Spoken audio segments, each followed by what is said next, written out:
Hello, this is Myra Elaine on the Buying Space channel. Today I'm reading from the Torah. I'm in the book of Leviticus in chapter 1, and we studied last week the procedure for killing a large oxen or bull in sacrifice. We're going to continue in chapter 10. So this is Leviticus chapter 1, verse 10.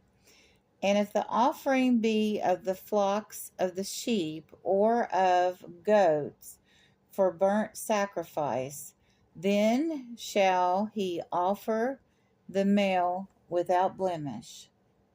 And he shall kill it upon the side of the altar northward before the Lord. And this is the person bringing the sacrifice, it's sacrificing the animal for their sins, for atonement. And the priests, sons of Aaron, shall sprinkle the blood upon the altar round about, and he shall cut it into pieces, with its head and with fat, and the priest shall lay them in the order on the wood that is fat, and the priest shall, on the fire which is upon the altar. But the innards and the legs shall he wash with water, and the priest shall bring near the whole and burn it upon the altar. It is a burnt sacrifice, an offering made by fire of the sweet savor unto the Lord.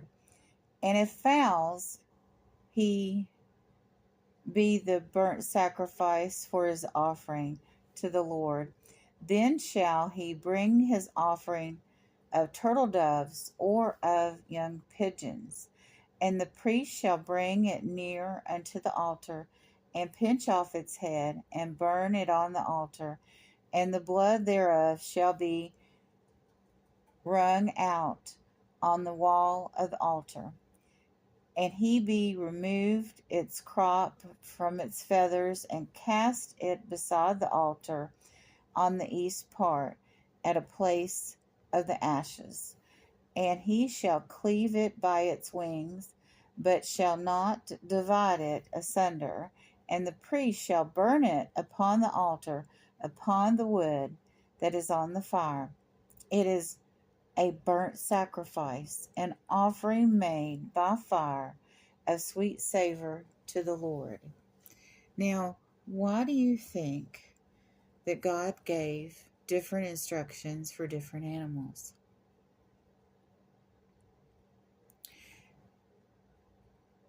In the Hebrews had different levels of wealth, just like we do today. And there were people that owned cattle, that owned oxen, that owned bulls.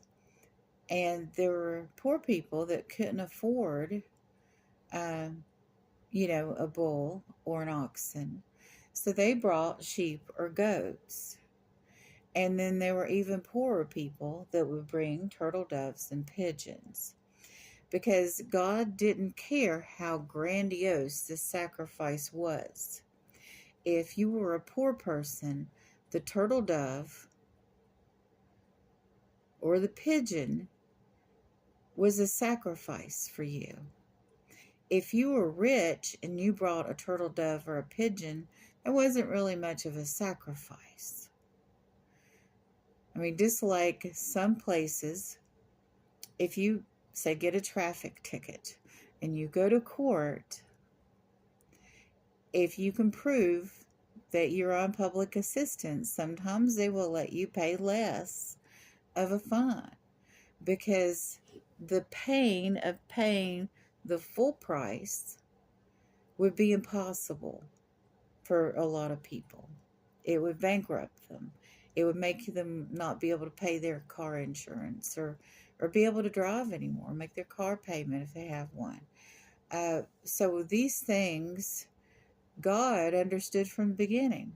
He understands that not all of us have cattle Not all of us have goats, but some of us do.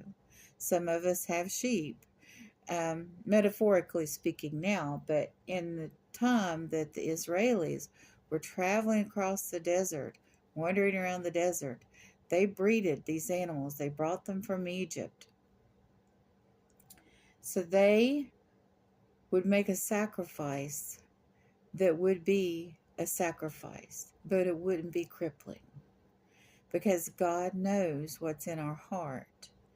And God himself made a sacrifice, and he gave the best sacrifice he could give, which was his only son. And he gave his only son, who died on the cross for us, rose from the grave, and ascended to heaven. And we can accept Jesus Christ into our hearts, and these sacrifices are no longer necessary because Jesus Christ made the ultimate sacrifice. So, in all of these sacrifices, the sinner, the person that needed atonement, would bring the animal, touch the animal, transfer the sins to the animal, and then that would be sacrificed, a blood sacrifice. And they had to connect with that animal, knowing it was dying for their sins. And to become Christian, we need to know, we need to connect with Jesus Christ. We need to believe in Jesus Christ as our blood sacrifice. You know, they say there's power in the blood. You can see this in Leviticus. The life was in the blood. The animal was drained of blood and sacrificed. But I want to put this on a personal level. When you are poor and you have only a pigeon, and that pigeon could be, well, dinner for your family. It's a sacrifice to take that pigeon to the temple, but you know that it's important for your soul. So it's what is in your heart when you sacrifice that pigeon. Or if you whatever level you're at. I know there's a story in the New Testament of a woman who gives, our cultural translation would probably be pennies or just a couple of dollars.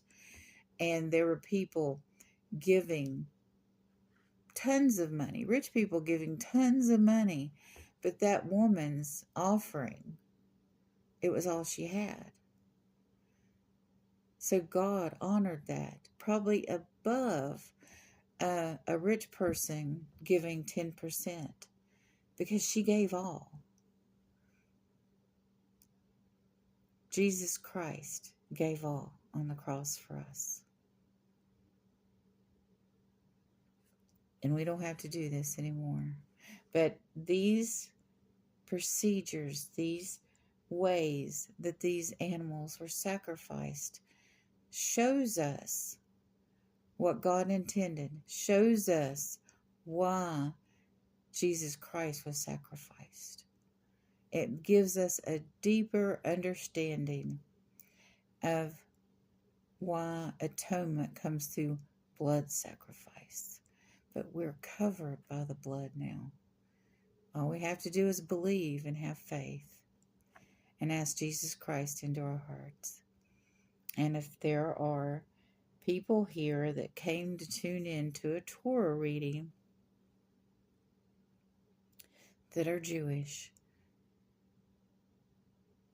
I may have offended you by injecting Jesus Christ into this lesson, but I am a Christian, and I want you to know that Jesus was the Messiah, and he's probably coming back soon. So I hope before Jesus Christ returns that not only the Jews, but everyone accepts Jesus Christ. Wouldn't that be glorious that Jesus Christ returned and everyone was saved? That day may come soon.